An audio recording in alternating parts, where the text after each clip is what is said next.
because it was all there before you were born. So there you are amidst the past, asking or being asked by the past to continue it.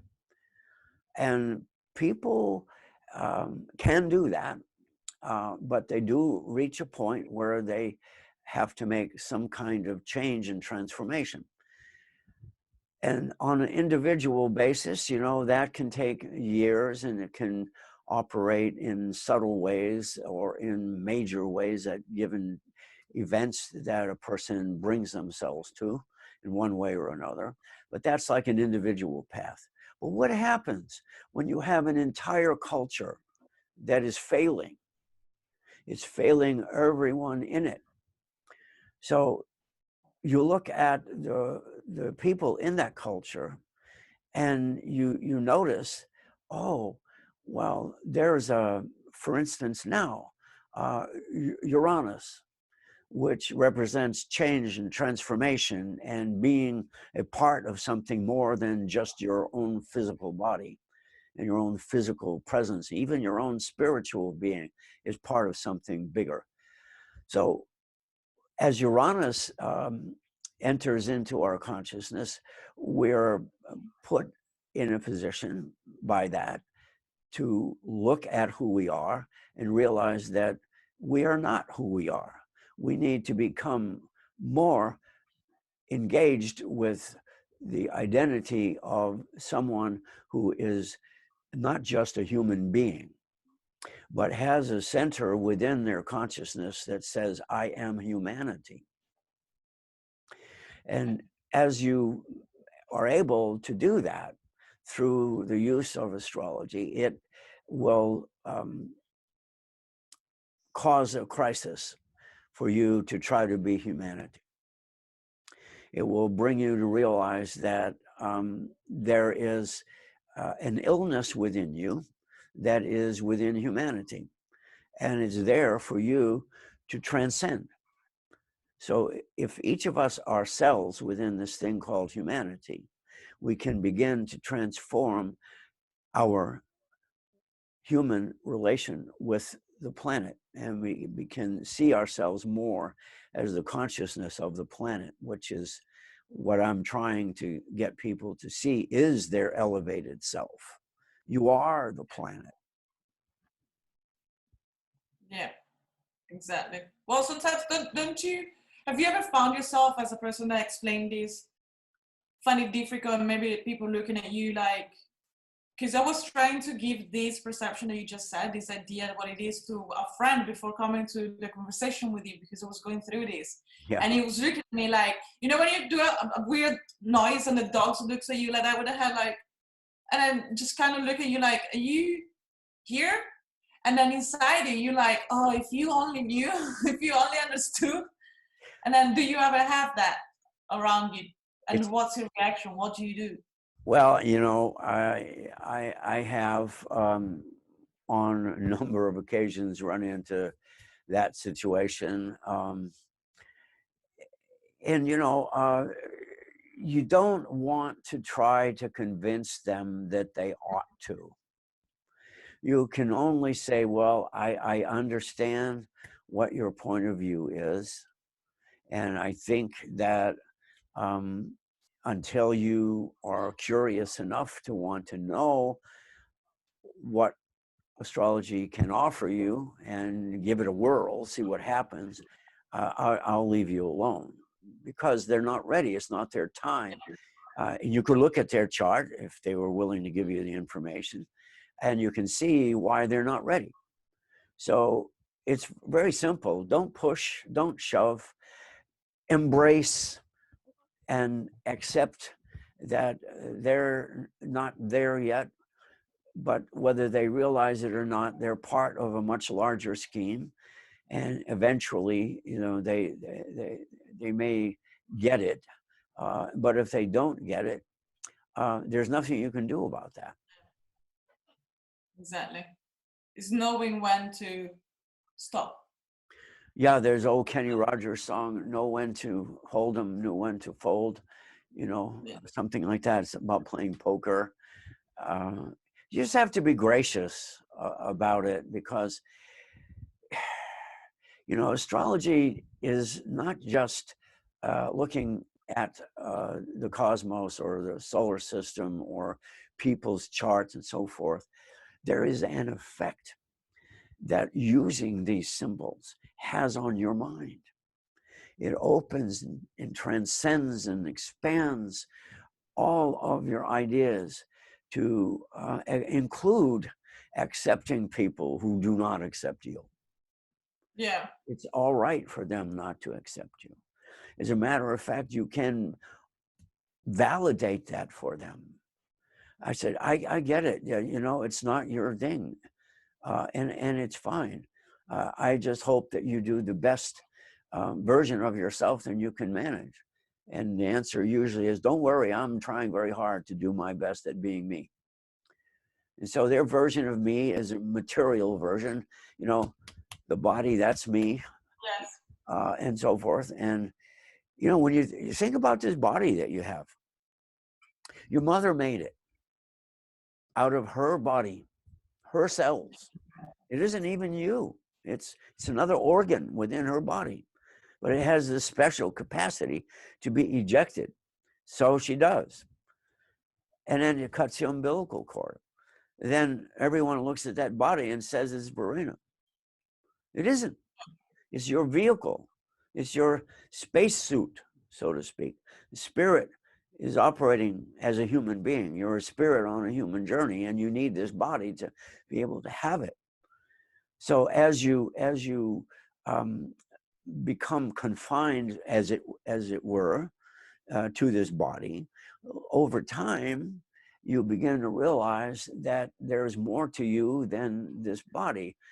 Becomes clear that there's a mind, that the mind has done something, has created a language.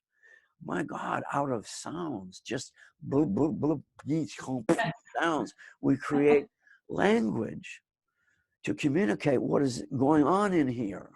So we have a capacity to create a world around us based upon what we think we are here in this world now. So astrology can help you understand how to think better, how to create a larger, more inclusive state of who you are. Like you and I are just aspects of one another. And that one of what that we are is the cosmos as manifest in a single cell of the solar system, put together in the womb of the solar system.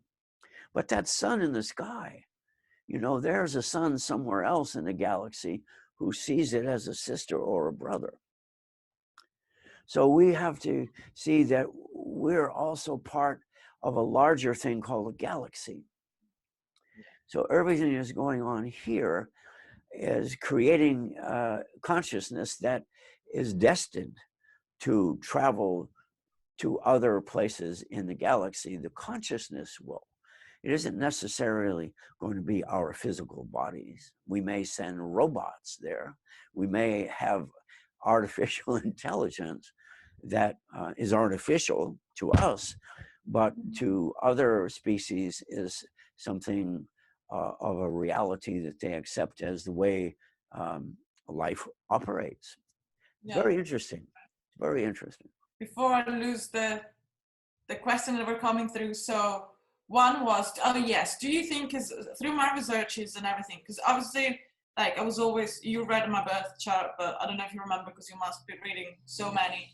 I was always this kid that was feeling like not belonging because I would see things that people weren't seeing, meaning like even the connection with animals, with nature, with spirits, with bigger things. People weren't seeing around me, so I never felt very connected. But where I'm going with this is, through my researches, I was seeing that because of the movement of the planets, obviously, and the movement of, I don't remember what planet now because already ages ago, it's like it's a circle, like a circles that keep coming and going. So we saw many ages ago, like with the Maya, with the Egyptians, they were more connected with the Native Americans. They had a life that was more connecting to the sky, Father Sky, Mother Earth. And then, so there was a higher consciousness that that went down now, and it went more material, separation. Do you think now we kind of turning that little corner and humanity is kind of slowly getting back to a new cycle where the consciousness is just gonna come back higher? Well, If it makes sense what I said. yeah, what you're describing is ancient cultures, some of whom remain in existence now, had a view of their world as fully and entirely, completely connected. What you're calling higher consciousness was more of a total inclusion of, natives, people saw the environment as just more of who they were. So they respected the environment because they respected themselves. They had that. But over time, the process of civilization becoming industrialized, the whole industrialization of civilization has brought us to a lesser level of consciousness than we had then. Although then we didn't understand the science behind what makes food grow or what makes light shine or any of those kind of things, we were more authentic because we didn't try to become as a people dominating over the culture. We learned to live in response and adapting to the culture, to the environment all the time. But modern civilization has, through scientific means, created materialism as the going reality, that everything is a material. Yet in the late 1920s, Einstein and others discovered that matter is kind of a figment of our imagination. As a matter of fact, it's all just energy, and we have energy bodies and so forth. So, yes, we're at a place now where we have created a negative relationship with our environment. We've seen it as something to exploit. Even the Christian Bible tells us all about how it's there to be subdued and so forth and so on. And that's what has brought us to this crisis where humanity is creating an environmental disaster where, by 2070, it's said that the world will be too hot for billions of people to be able to survive. So we're at this point where we need to realize, and we have the opportunity to do it, realize that we need to change everything about who we think we are and what our relationship to the planet is, and realize that humanity is the consciousness of the planet. It's rooted and in the planet, and it's a product of the planet, because the planet is the womb of life for the solar system. So I don't know if that explains it sufficiently, but yes, we're at that point where for at least now, for the next 5 or 6 years, Uranus is going through Taurus. And the whole idea of that is to transform what is valuable, what our resources really are, because we've seen the planet as a resource and plundered it. And now we're going to the moon, and we're involved in creating alliances over what can and who can take what minerals from the moon, until eventually the moon will have a different gravity and perhaps either come crashing into the earth 500,000 years from now or fly off. So it's a very real crisis point now, and it requires people to be authentic, to elevate their consciousness in order to be their true, more spiritual self. What's your suggestion on people that are starting this journey into this? What would you suggest them to take? That obviously it's like when you go through a journey, I believe things come to you when you're ready to take them, and you just go through the journey and try to learn and open yourself up to it. What would be your first advice to people that are following us, watching this video, that they feel they're getting to it, but the first steps to get closer. You have to transform your relationship to yourself. That's the first step. And that means the transformation of the ego. Now, the ego is something that's created as a socially, it's a social construct. And it's a tool that you can use from this point of view of you being a spirit on this human journey. You can use this ego because it's sort of distorted by the way the parents have communicated what the culture or the world needs.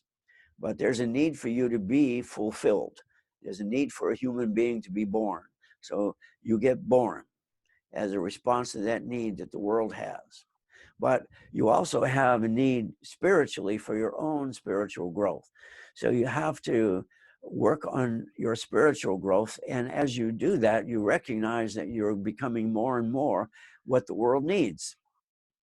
So then you feel like you belong.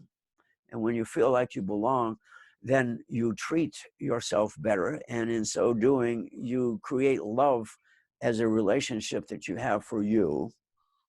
And then that makes it possible for you to love and respect other people in a more genuine, authentic way, rather than the usual be nice to people and then behind their back tell them all, say all kinds of terrible things about them. But, the idea that Uranus is trying to increase in people's minds is that there's more to you than this social cultural identity. You're part of something much larger than that. And that means that you need to elevate a little bit and connect with people as though they care about you and you care about them. And the quality and the character and the nature of how that happens will depend upon your sun sign. Like your sun sign, I believe, is Cancer, if I recall correctly. And it was in that state of feeling that you found it difficult to communicate and even manifest who it is you were until you figured out that you had to find a way to believe in yourself enough to be able to communicate what you really thought. And that was that you were here to help people become better at being who they are. And that eventually involved helping them transform that identity. So the ego has this idea, this sense, everybody sort of operates from the ego level, but the ego can then turn around and say, I'm here to serve my spirit, rather than to just try to be accepted by other people, to be loved and appreciated and this and that. No, I'm going to do what my spiritual being says. And your spiritual being says, yours, Cancer, in the part of Cancer that relates to regeneration, I have to really find my valid voice. And that is where you arrived at having to be your own authentic, more elevated self. That is what you needed to do. And you needed to be able to believe that you could do that in order to be able to do it. So if the idea, it all boils down to what people believe. And if people believe in materialism, there's no point in trying to take them away from that, because let them ride it to the ultimate conclusion that there is no matter. It is all interconnected energy bodies that are, every organ in your body is part of an energy body that makes up your body. And it because it's energy field, light bounces off of it in certain kinds of ways. It makes it appear to your eyes that you're there in that material form, but that image is taking place in your head. The thing that you're seeing is out there, but it's not separate from you. It just looks separate when you take the image in your head to be what is out there. It is out there, but it doesn't look like that. That's what your head does with it. So then there's a collection of images that people accept, and that's what the culture is. I guess maybe we should go on to the next question before I carry that too far. I mean, that would never be too far. Like the more we spread the knowledge, and the more we spread this information, I think the better it is for the more people we can reach out with that. Right. I don't want to get too long because we've we been a don't want while. to speak about everything. But one question: do you have one of your own spiritual practices that you do, maybe on a daily basis, or that you practice? Yeah. If you want to share, if not, you Yeah. can say Yeah. no. Well, it's astrology. Mhm. It's a spiritual practice. Um, you can use astrology for anything. You can try to figure out which horse is going to win in the race, what stock to buy, who to marry, where to live, how to be, this, that, and the other. But, you know, those uses come out of a materialist point of view. So if you look at astrology from a spiritual perspective, it's looking at what you should be, what you're here to try and become. And any kind of spiritual practice has that goal to bring you to your spiritual identity. And so for me, the astrological practice reminds me that I am at core the solar system. And I also know that that solar system um, has a code of what I should be, what should happen, how I should grow. And I have free will. I can choose to do it or not do it. And that is one of the things that usually comes up when you talk about astrology. Oh, you mean I'm stuck with that for the rest of my life? This is it. I'll never be able to transcend that. And you know, can I go beyond my chart? And there's some people involved in some kind of spiritual practices that look at astrology that way and find it limiting and so forth and so on. But that's still their material mental state of being is attempting to engage in a spiritual practice which looks at astrology from the perspective of 10 and 20,000 years ago, when we looked at the sky as having great order and I don't know, elegance, the elegant order of the sky, compared to the disruptive, disorderly conduct of people here on the planet, you know, trying to align ourselves with the order of the sky. Um, these people looking at it from that perspective cannot engage with it because it seems airy fairy out there somewhere. They see the planets as out there. But quantum physics has occurred. And Yeah. quantum entanglement engages this idea that once two things are connected, they can be separated by light years. But when one spin turns up or down, the other one does simultaneously with it, no matter how far away. So what happened to the speed of light? Yes. Nothing. That piece, 500,000 light years away, is part of the being that is there. So it's all going on within a being. There's no distance being traveled at all. The distance from here to the center of the galaxy is measured in consciousness, not in miles.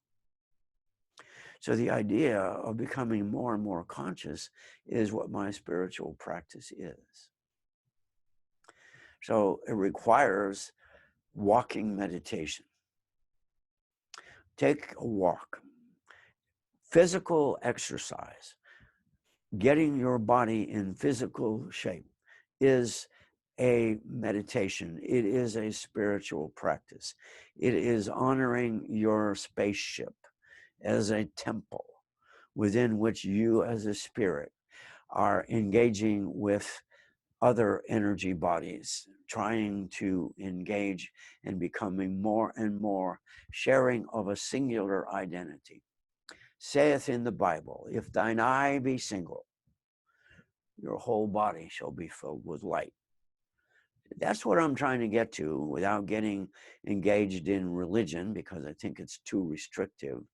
Spiritual development is voluntarily restrictive. You do only what is necessary, and you think only the necessary thought. And that is the state of what astrology is doing for me. And I'm far and away very, very far from having achieved the highest level of it. But I'm on the road. I am on that road. And that is what matters to me, that I'm moving in the right direction. So the spiritual practice, any spiritual practice, you have to get out of it knowing that you are where you belong, being who you need to be. That's what a spiritual practice is for. There's all kinds of ways of doing that. Ram Dass, the spiritual practice of a love for the teacher, love for the guru. That is a kind of spiritual practice. Then there are practices in Buddhism or Zen Buddhism, where you have to clear your mind and be in a state of samadhi. And your Zen teacher sees you in that state and comes and whips you with a stick. And you're supposed to then understand that that stick was to remind you that this spiritual development for your body is nothing more than a fantasy. You still have to pay attention to who you are physically. So caring for your body is not just an ego trip, you know, muscles and abs and all of that. Important stuff. But the reality is what is happening to the mind when you're involved in physical discipline. The physical discipline is an energy discipline. And when your energy is under your control, you're growing spiritually, then you can direct that energy.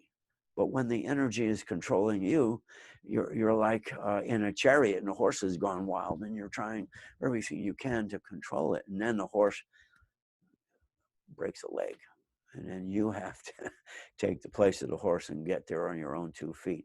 So that's, your body is something you need to honor in that way. Maybe I went around in a big circle there, but. It's our home. Pardon? Our home, our first home where we are in. And yeah. Yes, exactly. Okay. This was amazing. I think it's the best hour I've spent in the past 2 months. But thank you so much. Like, I don't want to go too far because we went over the time obviously a little bit, and I want to keep more for next videos that we're going to bring it to the followers.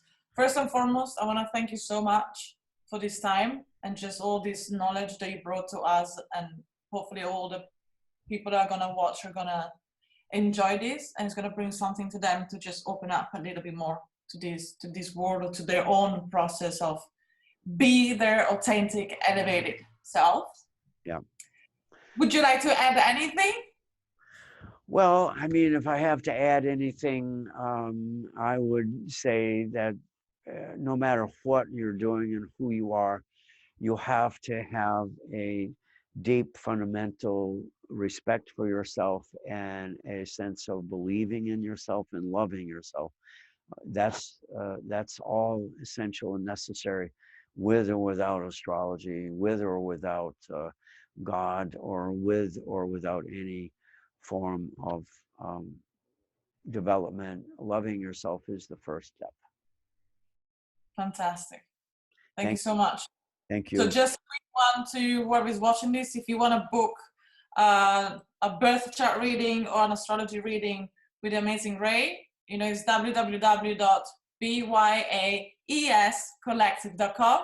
Get in contact with us and just to transform your life with these amazing men that we have. Verena, you're an amazing woman. Thank you so much for all the work you're doing. It's a pleasure to work with you. And I speak to you too. Thank you everybody for watching and have a lovely time today.